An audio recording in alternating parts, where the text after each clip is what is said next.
juda o'zini bir taqvo olib yuradigan inson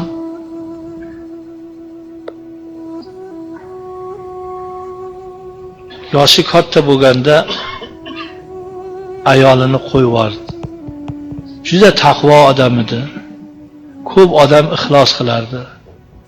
Nimaga ayolingizni qo'yib yubordingiz desam, ikkita qizi katta bo'lib qoldi, uni ham uzatish bo'ynimga kelib qoladi, shuning uchun qutulib qo'ya qolaydi dedi.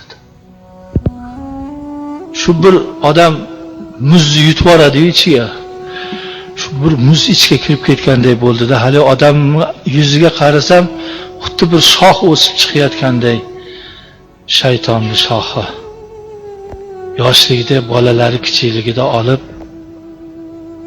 15 yil, 16 yil xotin qilib, qizlarni uzatadigan paytda qo'yib yuborib, undan